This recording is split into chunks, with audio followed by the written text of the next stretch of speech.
ದೊಡ್ಡಬಳ್ಳಾಪುರ ನಗರದ KPC circle ಮದ್ಯದ ಅಂಗಡಿಗೆ ಪರವಾನಗಿ ಕುರಿತು ಮಾತನಾಡಿದ ಕರ್ನಾಟಕ ಭೀಮಸೇನೆ ಪದಾಧಿಕಾರಿಗಳು, ದೊಡ್ಡಬಳ್ಳಾಪುರ ತಾಲೂಕು ಕೆಸಿಪಿ ಸರ್ಕಲ್ ಸಮೀಪದ ವಾರ್ಡ್ ನಂಬರ್ 11ರ ಆರ್ಡಿ ಕಂಫರ್ಟ್ನಲ್ಲಿ CL7 ಬಾರ್ ಅಂಡ್ ರೆಸ್ಟೋರೆಂಟ್ಗಾಗಿ ಅನುಮತಿ ನೀಡುವಂತೆ ಕೋರಿ ಅಬಕಾರಿ ಇಲಾಖೆಗೆ ಅರ್ಜಿಯನ್ನು ಸಲ್ಲಿಸಿರುವುದು ತಿಳಿದು ಬಂದಿದ್ದು, ಸದರಿ ಕಟ್ಟಡದ ಮೇಲೆ ಮೊಬೈಲ್ ಟವರ್ ಇದೆ.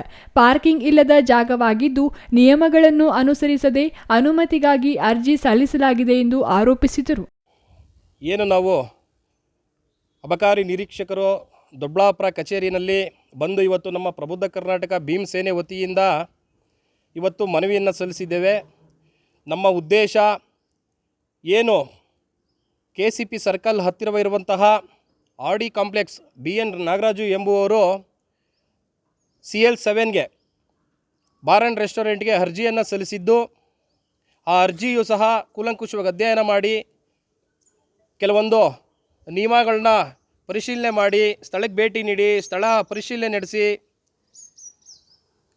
ಆ ಒಂದು ಕಾಂಪ್ಲೆಕ್ಸ್ ಮೇಲೆ ಮೊಬೈಲ್ ಟವರ್ ಇದೆ, ಆ ಟವರಿಂದ ಯಾವೆಲ್ಲ ಅನಾನುಕೂಲಗಳಾಗ್ತಾ ಇದ್ದಾವೆ, ಕಾಯಿಲೆಗಳಿಗೆ ತುತ್ತಾಗ್ತಾ ಇದ್ದಾರೆ, ಅಲ್ಲಿ ಬೆಂಕಿಗೆ ಆಹುತಿಯಾಗಿ ಎಷ್ಟೋ ಜನ ಈ ಹಿಂದೆ ನೋಡಿದ್ದೀರಾ ಸಾವನ್ನಪ್ತಾ ಇದ್ದಾರೆ. ಪಕ್ಕದಲ್ಲೇ ಗಾರ್ಮೆಂಟ್ಸ್ ಇದೆ, ಸಾನ್ವಿ ಅನ್ನೋ ಗಾರ್ಮೆಂಟ್ಸ್ ಇದೆ. ಆ ಗಾರ್ಮೆಂಟ್ಸಲ್ಲಿ ಹೆಚ್ಚಿನದಾಗಿ ಪರಿಶಿಷ್ಟ ಜಾತಿ, ಪರಿಶಿಷ್ಟ ಪಂಗಡ, ಹಿಂದುಳಿದ ವರ್ಗ, ಅಲ್ಪಸಂಖ್ಯಾತರು, ಎಲ್ಲ ಜನಾಂಗದ ವರ್ಗದ ಮಹಿಳೆಯರು ಅಲ್ಲಿ ಬಂದು ಕೆಲಸಕ್ಕೆ ಬರ್ತಾ ಇದ್ದಾರೆ.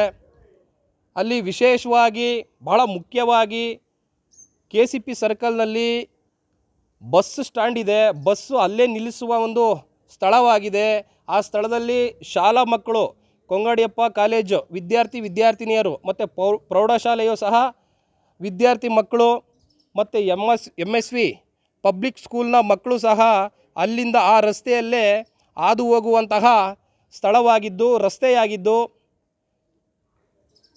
ಅದನ್ನೆಲ್ಲ ಪರಿಶೀಲನೆ ಮಾಡಿ ನಂತರ ಅದು ಯಾವುದೇ ರೀತಿಯಲ್ಲಿ ಯೋಗ್ಯವಲ್ಲದಂತಹ ಜಾಗವಾಗಿದ್ದು, ಆ ಜಾಗದಲ್ಲಿ ದಯವಿಟ್ಟು ಒಂದು ಏನು CL7ನ ನೀಡ್ತಾ ಇದ್ದೀರಾ, ಆ ಅರ್ಜಿ ಬಂದಿದೆ, ಆ ಅರ್ಜಿಯನ್ನು ಯಾವುದೇ ಕಾರಣಕ್ಕೂ ನೀವು ಪರ್ಮಿಷನ್ ಕೊಡಬೇಡಿ.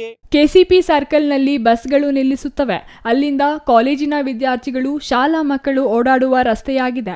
ಹತ್ತಿರದಲ್ಲಿ ಕೊಂಗಾಡಿಯಪ್ಪ ಪ್ರೌಢಶಾಲೆ, ಕಾಲೇಜು ಮತ್ತು SMV ಪಬ್ಲಿಕ್ ಸ್ಕೂಲ್ ಹಾಗೂ ದೇವಾಲಯಗಳಿವೆ.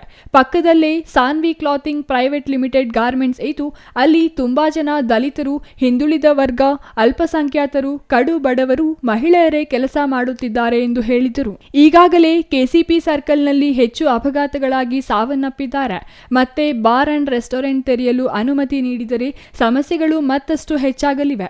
ಹಾಗಾಗಿ ಅಧಿಕಾರಿಗಳ ತಂಡ ಖುದ್ದಾಗಿ ಸ್ಥಳಕ್ಕೆ ಭೇಟಿ ನೀಡಿ ಸ್ಥಳ ಪರಿಶೀಲಿಸಿ ಸಾರ್ವಜನಿಕರ ಹಿತಾಸಕ್ತಿ ದೃಷ್ಟಿಯಿಂದ ಯಾವುದೇ ಅನುಮತಿ ನೀಡದೆ ಅರ್ಜಿ ವಜಾಗೊಳಿಸಬೇಕೆಂದು ಮನವಿ ಮಾಡಿದರು.